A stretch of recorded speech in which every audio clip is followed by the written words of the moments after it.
Fast, focused, and fearless. Here's everything you need to know as you jumpstart your day. I'm Pauline Verzosa.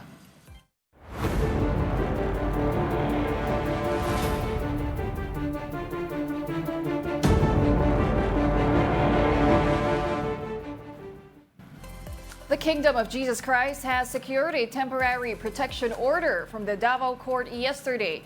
However, the Davao City Police are still in the KOJC compound. And to get the latest, we have our mobile journalist Evan Terinque joining us live from Davao City this morning. Evan, bakit hindi pa umaalis sa mga pulis dyan sa kabila ng protection or temporary protection order? Yes, Pauline, kahapon nga nilabas na ang TPO ng Davao RTC, pero sa kabila nga nito ay naka-standby pa rin ang mga kapulisan dito. Sa cease and desist order kasi na nakasaad, dito natatanggalin lang ang barriers na nakaharang sa compound ng KOJC. Pero mag-file pa ng clarification ng DILG doon nga sa inilabas na TPO kahapon. Pero sa ngayon, Pauline, nakakalabas-pasok na ang mga membro ng KOJC sa loob ng kanilang compound. Pauline? Okay, Evan, may nangyari ba ulit na girian sa pagitan ng pulis at mga KOJC members sa nitong mga nakarang oras? Kasi nalala natin noong Lunes, grabe intense yung tensyon, pero kahapon ba pati kagabi mas humupa na yung tensyon sa pagitan ng dalawang partido? Pauline, simula kagabi wala na kaming naabutan na nagkaroon ng girian na nangyari between nga sa kampo ng kapulisan at ng mga membro ng KOJC. Hindi katulad nga ng mga nakaraang araw na talagang mataas yung tension sa dalawa. Kaya ngayon, mas peaceful na ang mga kaganapan dito nga sa paligid ng compound. Pauline? Okay, Evan, pagdating naman sa operasyon ng mga pulis, convinced pa rin ba sila na nasa loob lang ng KOJC compound itong si Pastor Apollo Kibuloy? Yes, fully convinced pa rin niya ang kapulisan na nasa loob pa rin ng compound itong si Pastor Kibuloy, no? Sa mga nakukuha nga kasing update ni DILG Secretary Benhur Abalos, no? Positive ang kanyang mga naririnig. Kaya nga sinabi niya rin na hanggat hindi daw nila nakukuha ito nga si Pastor Kibuloy, tuloy-tuloy yung kanilang operasyon. Okay. So mukhang, sabi mo nga, Evan, hindi aalis sa mga kapulisan dyan hanggang matuntun nila itong si Pastor Kibuloy. Pero kamusta ba ang sitwasyon dyan ngayong umaga? Marami pa rin bang mga members ng KOJC na nakapaligid pa rin sa compound? Yes. Ngayon, Pauline, mas kalmado na nga yung paligid.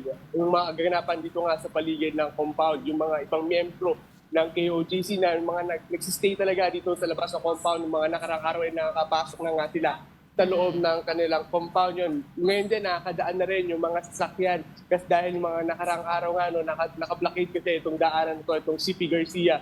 So walang talagang sasakyan nakakadaan. Ngayon, parang 3 lanes nga yung sasakyan na pwede nang makadaan dito mula northbound hanggang pa southbound. Pauline? Evan, kung pwede mo lang pakita sa amin yung surroundings mo, parang may nakapaskil din sa likod mo na sign. Ano bang nakasulat dyan?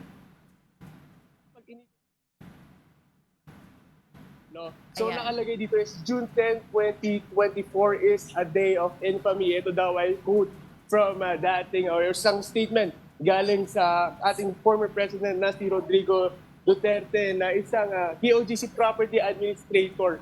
No? So ayan, makikita natin may mga nakapaskil pa rin dyan, may mga tarpaulin pa rin na nakapaskil sa labas nga ng KOJC compound. Ngayon, makikita naman natin itong part. Ito yung isang gate ng KOJC compound. No? Ito yung sa may tapat ng kanilang dome. No? Makikita natin, andito pa rin yung mga kapulisan na naka-standby. At doon din sa may harapan, doon sa dating pwestuhan, no, may mga nakatambay pa rin, mga naka-standby pa rin na kapulisan doon. Ito naman yung mga sasakyan na ito na, freely na, may mga flow na ng traffic na nakakadaan dito. Pauline? Evan, halos 2,000 pa rin ba ang police force na nandyan o binawasan na? Yes, Pauline. So far, we're trying, humingi pa kami ng update, no? Hindi pa kami sinasagot no? Kung gaano nga karami yung bilang ng kapulisan na nandito. Pero we're still waiting sa update ng PNP kung nabawasan ba or dumami pa lalo yung mga nakabantay dito. Pauline? Alright, maraming salamat sa lahat ng iyong updates mula dyan sa Davao City. That was our mobile journalist, Ivan Tarinque. Now, President Bongbong Marcos denies accusations of overkill in the operations against Apollo Kibuloy. Marcos says the number of police was justified considering the size of the area. Over 2,000 cops have been deployed around the Kingdom of Jesus Christ in Davao City. The president also criticized Kibuloy for using his followers to block authorities and evade arrest. The reason we did this was so that we could maintain the peace. Hindi ko nga maintindihan kung bakit dinadamay ni Kibuloy ang mga tauhan niya. Kasi sinasabak niya yung mga tauhan niya. Wala namang kasalanan niya mga yan. Let's now take a quick look at today's other headlines. In the Philippine Star, Alice Guo's sister, Sheila, admitted that they left the country using boats. Sheila says they rode a van from their farm and then boarded a small boat before transferring to a bigger ship. Meanwhile, in business world, the national government's budget deficit widens this year as spending growth outpaced revenues. The budget gap ballooned by 7.2% to over 642 billion pesos as of end July. Meanwhile, the budget hearing of the Office of the Vice President got chaotic yesterday when House members butted heads with VP Sara Duterte. The Vice President dodged almost all questions from the lawmakers and even requested to replace the presiding officer, Representative Stella Kimbo. Marian Enriquez has that report. VP Sara Duterte made it clear that she is not participating in the interpellation that comes after, notwithstanding the fact that as many as 17 House members have already lined up to question her 2025 budget. I would like to forgo the opportunity to defend the budget in a question and answer format. I will leave it up to the House to decide on the budget submitted. But lawmakers kept on pushing, insisting that under the rules of the Committee on Appropriations, ACT Teachers Party List Representative Franz Castro fired away and asked the questions that has been hounding the office of the VP. How did you spend 125 million pesos in confidential funds in just 11 days back in 2022? On the budget for the 2024, yung Vice President na nagsabi, Madam Chair, na slow and low utilization. So nakita naman natin doon sa presentation. So yung utilization ay napakababa. Pero syempre comment ko lang, no, mas mabilis siya sa confidential funds. 100% in 11 days. According to the Commission on Audit, the OVP had a notice of disallowance in excess of 73 million pesos from its 125 million peso confidential fund. This was spent on so-called reward money, tables and chairs, other supplies, as well as medical and food assistance. Congresswoman Castro says all this spending was illegal. This set Vice President Sara Duterte off.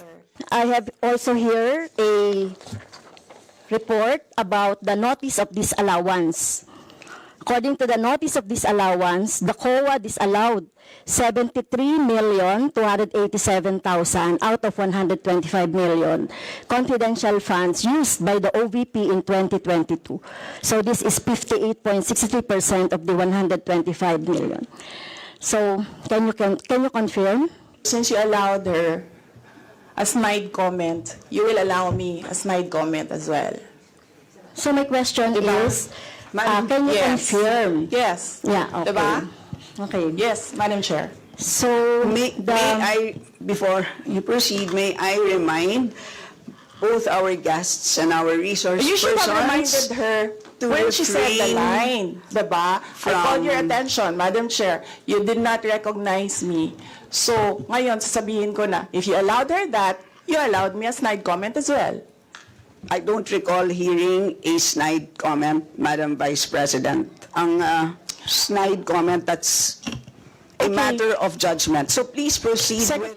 From this point on, the Vice President did not pull her punches and grew more antagonistic. Madam Chair, I do not understand bakit a person convicted of child abuse is still sitting in a seat Point of of the order, House Madam of Chair. Ito yung sinasabi Representatives. natin na dinadivert ang usapan sa ating budget hearing. Kung nagawa po niya yan sa Senado, Madam Chair, dapat hindi natin yan pahintulutan dito sa Kamara.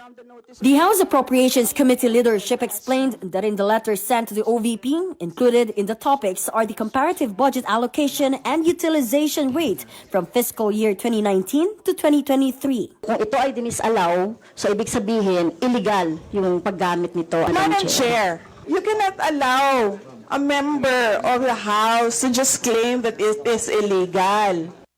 Duterte also reiterated that she is not answering any questions that do not concern the OVP's proposed budget for next year. That sparked another round of intense verbal exchange. So hindi pwede yung ganyan na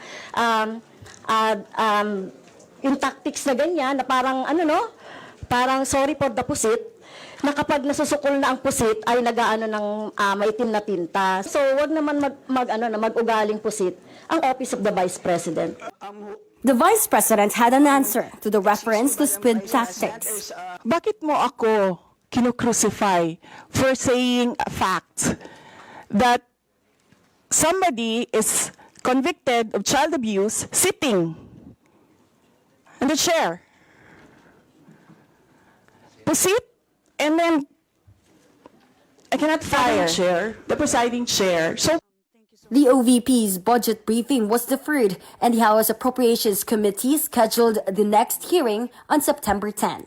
For News 5, Marian Enriquez, we are One News.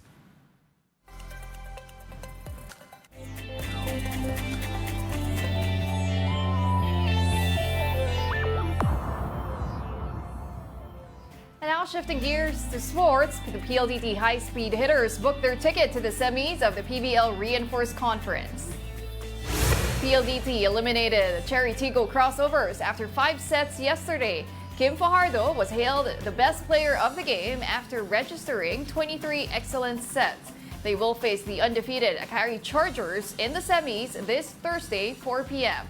You can catch this on One Sports and One Sports Plus on Signal TV. And those are the top stories of the hour. Join us later at 9 a.m. as we continue to monitor the day's biggest stories. I'm Pauline Berzosa. We are One News.